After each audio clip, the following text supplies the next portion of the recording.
For Tuesday, yeah, we do have this mid and upper level jet that does swing through our area. So we got a couple of impulses that runs through our area and actually fairly early into the afternoon. Now, uh, let's see here. We do have this cold front that sweeps through the region. Notice we still got plenty of high dew points surging northward into the area.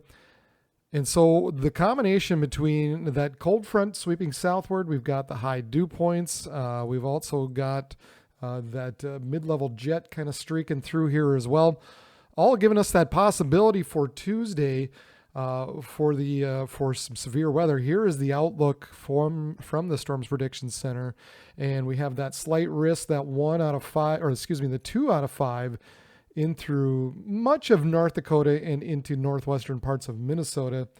Marginal risk covering all of North Dakota, northwest Minnesota, and just reaching the far northern reaches of South Dakota. Now, a couple of these models, we're going to take a look at one. This is the HRWFV3. Just one of the reasons I took a look at this, Scott, you mentioned how nothing really predicted what was going to happen tonight. The only one looking back at some of the earlier models somewhat was this model. Had this storm kind of coming out of Canada and pushing down to the south and east. Now, taking a look at this one hasn't been all that bad. This season hasn't been, a lot of the models haven't been great, but it hasn't been bad. Now, this one by as early as really 1 p.m., perhaps even 1 to 2 p.m., develops some strong to possibly, oh gosh, I got to keep watching up here, strong to severe storms across northern parts of North Dakota and continues to slide southward along that front. Now, mind you, because we do have the mid-level winds basically that direction, those cells are going to look like they're moving from west to east.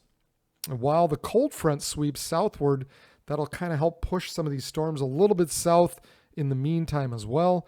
And then a little bit later on into the evening, kind of in some of those higher dew point areas, we've got the possibility of maybe seeing some isolated storms up into northeastern parts of South Dakota, west central parts of Minnesota. But ultimately, the best chance remains up in the north. Now, we're going to take a look at the HRRR model, and it shows something fairly similar, especially as the timing goes, but a little bit different location. It has it more streaking into northern parts of Minnesota really early in the morning. It does have kind of a cell trying to pop early into northern parts of North Dakota. But you kind of keep an eye on, we have a couple cells that kind of really blow up early. And I mean, like I said, this is 2 or 3 o'clock in the afternoon. We've got some severe cells that develop and want to push, the cells want to go east.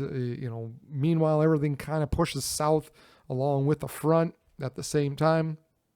So we got a couple of combination of things going on here with everything. But like I said, the slight risk basically within here, look over at this screen, dummy.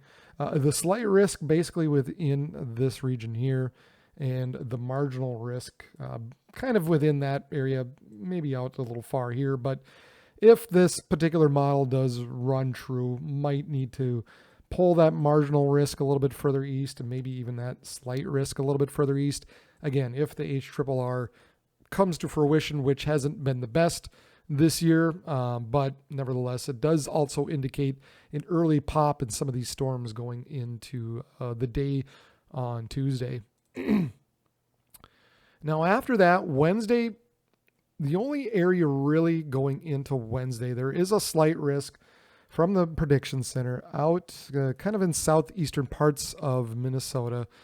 And so we have that front that is sagged a little bit further south, but we continue to have some higher dew points remaining down there. So maybe we'll see a few storms pop sometime into the evening or nighttime hours Wednesday night.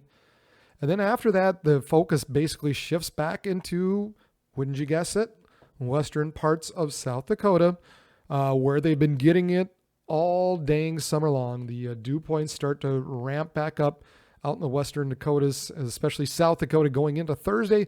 So we're going to be looking at the possibility of more thunderstorms, the possibility once again, perhaps of some severe weather out into the western parts of South Dakota, maybe southwest North Dakota as well. And then as we get into Friday, things get a little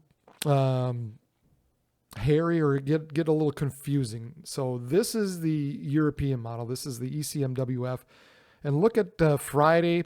We have this fairly deep center of low pressure system that moves out into South Dakota. Now, if that were to come to fruition, yeah, we could probably have more scattered thunderstorms, severe thunderstorms going into Friday, and then again going into Saturday as well.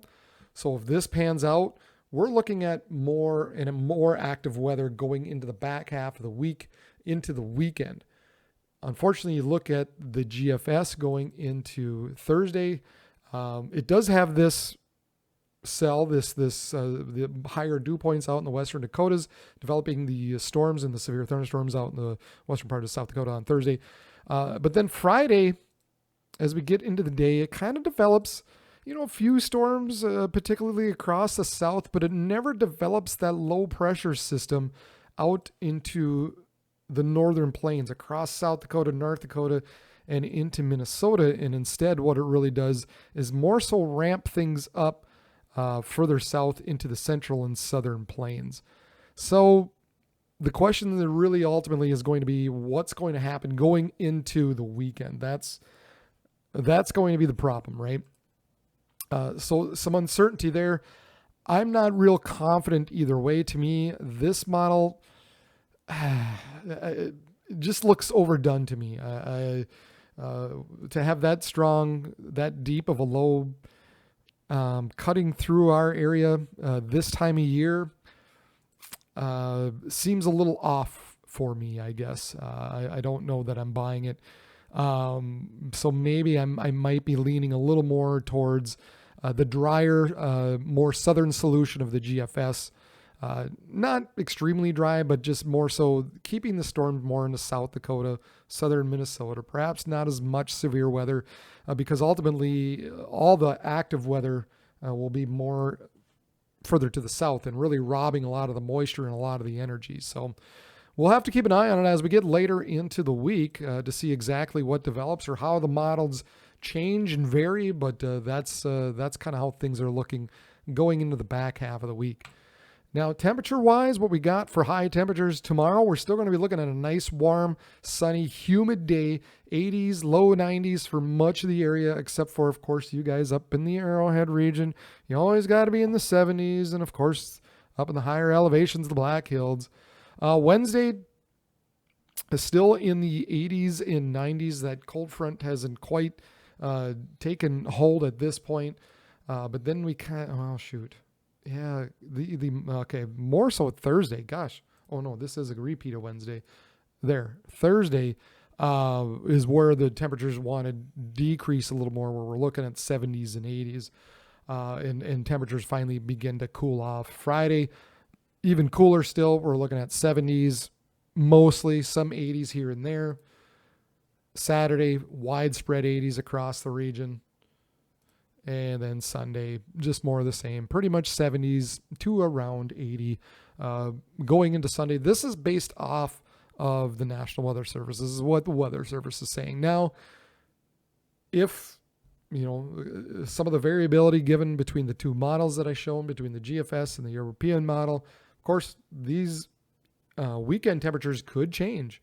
Some of them could be a little higher. Some of them could actually be a little cooler. Based on maybe getting some rain that wasn't in the forecast. But nevertheless, right now, this is what the Weather Service is going with, going into the back half of the week and into the weekend. So it's going to be hot for a couple days here, and then we're going to be cooling off going into Thursday, Friday, and perhaps into the weekend.